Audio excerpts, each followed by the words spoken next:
So I've been asked to demonstrate what the feasibility study deliverables actually look like and what they are.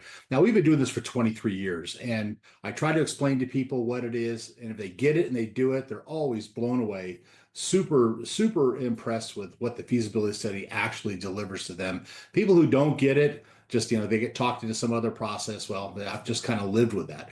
And the reason is because I haven't wanted to pull away the curtain because it's been our competitive advantage for 23 years, this process of the feasibility study. We've spent a lot of time developing it and mastering it, and we've been using it for many years. But I've decided it's time to pull away the curtain and kind of show what we do, with the idea that our competitors are likely to see this, and that's going to be okay because I'm going to differentiate myself from what's going on in the industry as a whole.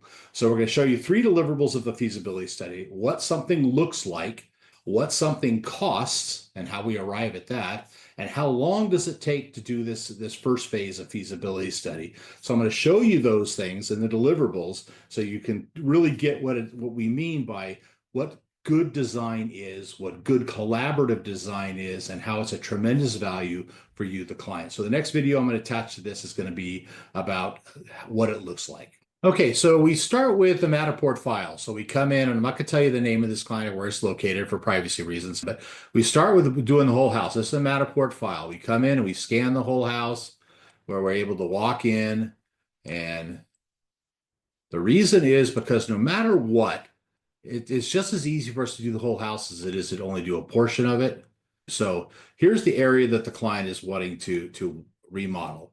There is a bathroom here that we're going to remodel in, and then there is a corner area that we're going to be remodeling for, that's a bar area, and we're going to replace this exterior door. That's the scope of the work. So we're able to walk in, and so as we're talking about, we need to know something about what's existing. We can look at this and we can see what's in the house. That is Matterport. You get this file. The value add to you as a client is you get to keep this file. And for insurance purposes, for knowing what's in your home, there's a lot of uses for this that are a value add to you as a client. Okay, so this is the existing condition. This comes with the design, and we draw the house. So when we draw the house, this is what we look like. You get to see your whole house in 3D. Deck in the back, room addition. We draw the whole house. And again, the value add for you is for future work you want to do, you have that. And we're going to go in, and here is the work area. You have a bathroom here in the corner, and you have the bar area over in this other corner. I'm going to show it to you this way. This is an area way that most people like to see stuff, is with the roof off. And we come in and we show you the second floor. And here you go. So this is the existing bathroom.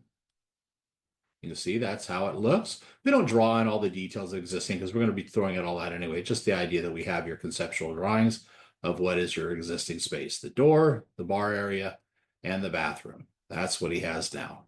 So you say, okay, I know that's my house. Well, what are we going to do? Next is the proposed. So let me get out of this, and get out of the first floor. Go back to the layout, and then we talk about, well, what do we want to do for a proposed? We focus in on the area that we're working in of the house, which is this area. And through a collaborative design process, we show you what good design is. Okay, so this is the upstairs area. Now this file has been converted to a plan set for a permit. So a lot of this detail, the lighting plan specifics, there's a lot of detail on here that is part of getting a building permit, but you don't need it for the process of coming up with a prospective idea of a proposed plan. So, but you get like 75% of this. So what does that look like? Well, we design the area over in the bar.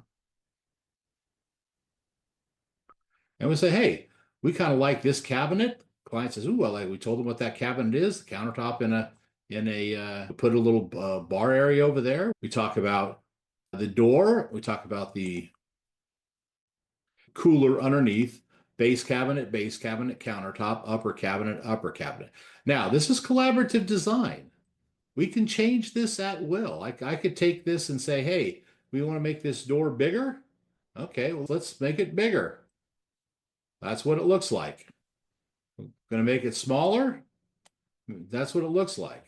We want to make it look, we want to open it up. And the Zoom screen is getting in my way. We can change the detail of any of this stuff. We can open this up. Okay, so we can take this door and we can open up its dialog box and we could say we want to make it a swing door, hinge door. What does that look like? A double hinge door. Well, there's a double hinge door. What does it look like open?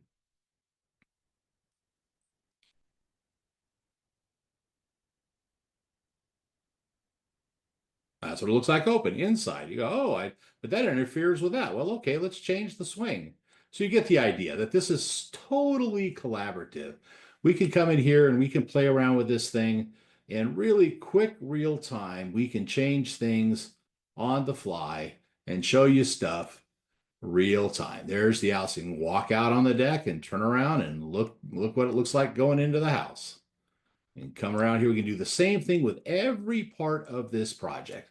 We can change the cabinets in real time, appliances.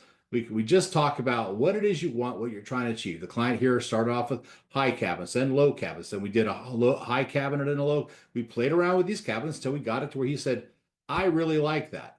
We did a lighting plan. We put lights up underneath it. That's actually lit. See? So that's what that looks like. We did the same exact thing for in the bathroom. We said, hey, client really wanted a corner tub. I said, okay, we get that. That looks so we can make that work. That little shower setup that they had before, that corner thing, that's no bueno. So this is going to be a barrier-free shower sloping down to a drain on the end. We're going to put a niche up here on the wall. There's a faucet, the grab bar. We talked through all this detail. Talk about the height of the wainscoting on the wall, how it all lines up directly under the window. We talk about the vanity area, like, well, what does a wall hung vanity look like? Well, there it is. That's a wall hung vanity. Isn't that beautiful? And we put a light up underneath it, and it's up off the ground. We talk about drawer sizes. We can literally change these drawer sizes on the fly. If you say you wanted one big drawer, I could change it to one big drawer. I could play around with this, and we could talk the pros and the cons, what you like, what you don't like. That's what I call collaborative design. And at the end of the day, the client said, hey, I really like what that looks like. That looks fantastic. It's exactly what I wanted. And so now we get to the part of, well, what's it going to cost? Okay, there we go. So we can show it to you, and we can capture screenshots and print anything you want in any way or format. Everything is completely manageable. So, okay, so we're done with the what it's going to look like part. He says, I like how that looks. So then we go to the part of, well, what's it going to cost? Okay, so this is the second sheet, which this is all stuff that we do for permitting. We put elevations on here. The client doesn't need all these details. He doesn't need to know how we're going to go about framing the floor. City does, but the client doesn't. He just wants it to look right. So we don't spend money developing plans for things that don't have value. We stop at the feasibility study and we tell the client what it's going to cost. If they say thumbs up, then we proceed to spend the time and energy to put the money into producing plans for a permit. See how that makes sense? And then say you like that, you say yes, then you spend another 3 or 4 times the money, 3 or 4 times the time to develop a full working set of plans before you even give it to me, the contractor, to price it out. That's just a flawed model. Or worse, you get a contractor involved maybe a little earlier and you use ballparks, ballpark estimates. And then when the contractor sees the detail of it, the two are oftentimes way different. That can happen with us as well. We start off with something simple and jobs can implode and become much, much bigger, but you've only spent a limited amount of time and money to get to that point to make that decision. See how much wiser that is as opposed to the classic architect-driven type of model, right? Okay, so I won't elaborate on that. So second thing, more detail of the pan and how we're going to do it, construction detail stuff. Now, the what it's going to cost part. So key element of the what it's going to cost part in the feasibility studies, we talk about allowances. So all of these allowances here for the vanity, the cabinet, all the things that are in here, we put into reasonable cost allowances for these items. Wall hung toilet. He wants a wall hung toilet. Well, we talk about what that costs for the wall hung toilet. No, because it's not time for that yet. We do need to know what stuff costs to a reasonable degree, so we put in an allowance. These allowances, here's a key point, get reconciled to actual purchased products in the build part of the process. So if we have a wall hung toilet at $2,800 for the wall hung assembly, the toilet, the washlet, everything involved in doing that, and the client says that's a go, then we spend time in the build to specify which exact one he wants. Does he want a Toto? Does he want a Duravit? Does he want? There's all kinds of options on that. So the me or Bob or Amy, whoever you're working with, spends time with you to specify that stuff. I have a whole team to manage the selection of products, and we're very good at it. This is usually where architects and designers poo-poo the design build process. Oh, he's a contractor. He doesn't know anything about design. He's just talking about construction cost and building plans. Just look at the work we've done over 40 years of doing projects in Marin County. You decide for yourself whether or not we know good design or not. On the wall hung toilet, $2,800. So in the construction, you pay, let's just say it comes to $2,240 or $2,200. If it does, we give receipts for that. We put it on here as the actual spend amount, and you get $600 back in a credit. If you spend $3,000, you owe me $200. It's a straight hard math allowance that aligns the contractor and the client together on the picking of their products. Because I'm going to spend $22,700 one way or the other. If the client has somebody give them all these products for free, I give them a credit for $22,700. Does that make sense? So we've learned that this is a much better way to go about from a feasibility study perspective. It allows us to put a price to the job early by doing this. That's why we do it this way. Based on that, we have a conversation. That conversation only takes, we can go through an entire house in an hour or two. An entire house. A bathroom, we can go through it in about 15 minutes. Right? We could pull up screens in Zoom meetings. We could show you online what stuff looks like, the pros and the cons of different products and why we like them, why we think it's better design. Client could say, oftentimes the client will say, hey, you know what? I kind of like that oval sink more than the rectangle sink. Well, okay. But, I like the rectangle sink with a particular product in this job, but he likes something different. Okay.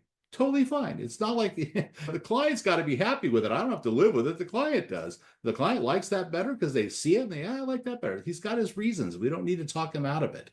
Like, a lot of interior designers, it's their design. They insist that it has to be this way. That just never made any sense to me whatsoever. Interior designers have very good eyes and very good look at things. They're definitely good ones, are good at what they do. I get that, but you have to take the clients into consideration. So enough of that. So based on this job, we go and put all of this cost information into here's the scope of work. Here's the scope of work put together. Based on that scope of work, we have historical data that we go into, that we know our unit costs for this stuff. As we've done it for 40 years, we know what stuff costs. It arrives at an exact number. We gave this client a price for the bathroom remodel, a separate price for the kitchenette area, a separate price for the exterior door to come up with a total price. We've demoed this project and we're just started it a couple of days ago. So that is what we call the what it's going to cost part of the job. The last part is how long is it going to take? Well, we dropped this into a Microsoft project timeline and it goes in 3 sections. The first section here, number 1, is how long does it take to get permits? Permits are a big question mark. Right? Permits 4 to 6 weeks, but really hard to be precise because we're dealing with a city or county. You never know with these guys. Sometimes they go quick, sometimes it's atrociously long. Everyone's heard horror stories of dealing with all the cities in Marin County. They all have pros and cons. We know how to work with them. We can get through it, but it's not like any of them are like drop dead easy, with the exception of Santa Fe. Santa Fe is the only city that really, really has got their act together as far as permits go. We use that time wisely to convert all of those product selections, allowances, into actual specifications. We use that time. So the idea is that at the end of the permit process, we have everything specified and ordered because we're in contract and ready to go to start construction. And we're pretty good at it. We order stuff and it makes it easy when the permitting process takes so long. So at the end of the day, those 2 things come together. Now we talk about the build. The build is actually the easiest part of the job.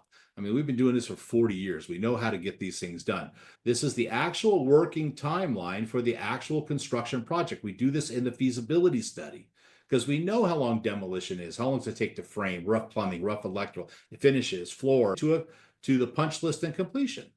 See, we know that. So the client looks at this and says, I can live with 5 to 6 weeks for permitting. Let's get in contract so we can start buying our stuff and get ready to go. And here we are now. We're just started this. And this goes to but the production crew, the production manager uses this timeline to manage the actual job, updates this all along the way in weekly meetings. And so you always know where you are in relation to the schedule of a project.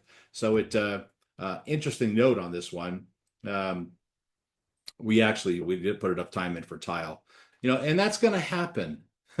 It's going to happen. But we addressed it right out of the gate, told the client, hey, Mark, that's me, messed up and only gave 2 days for tile. We know it's going to take 7 or 8 days for tile. So we're 5 days short on the schedule. But we knew that going in because my production manager said, hey, you didn't give us enough time on that. I tell you that to show you that we're not perfect, but we have processes and systems in place to correct things along the way. We get it done accordingly. So that is and then we deliver this. We print this, we give it to you, the client. You are perfectly happy to go and take it and shop it out to other contractors if you like. We don't care. We put our foot forward. We say what we do what we say, and we say, do you want to contract with us? Yes. If you don't, that's okay. Totally get it. People have friends who are contractors. They get talked into all kinds of things that and oftentimes they rue the day, but that's another story altogether. Here's another key point of the feasibility study. No matter what, whether you hire somebody else to do the job or you hire us to do the job, we can take this plan set and get you a permit for the job. That's a key part of the process. You don't waste money in the feasibility study. Now we have a bunch of we legally will separate ourselves from the job because I do not have errors and omissions insurance. So if you go and you hire somebody and you get some big lawsuit with some contractor, you drag me into it, you're going to indemnify and hold me harmless, and we're going to be as a team against the contractor. 40 years of doing this, things happen. So that's when I say clients rue the day of hiring another contractor to build it. How do I know that? Because I get called when things go south and sideways to try to mediate and remedy these problems.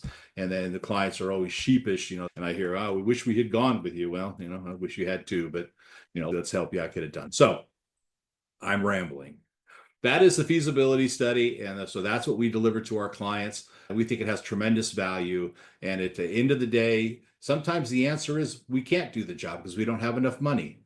Totally get it. You've only spent a certain amount of time and money to arrive. This was like $2,500. I think we charge them for this. For 20, you get all those deliverables in the feasibility study for a very small amount of money to arrive at a conclusion that's maybe yes, maybe no, maybe later. Doesn't matter. We've given you something of value that you can use. It's not just wasted time with you would be shocked at the amount of money my clients have paid architects and designers for projects that never get built. It is tens of thousands of dollars, and it is 2 and 3 times as long as it takes us to get the feasibility study done. So there's my public service announcement. I hope you found this helpful and informative.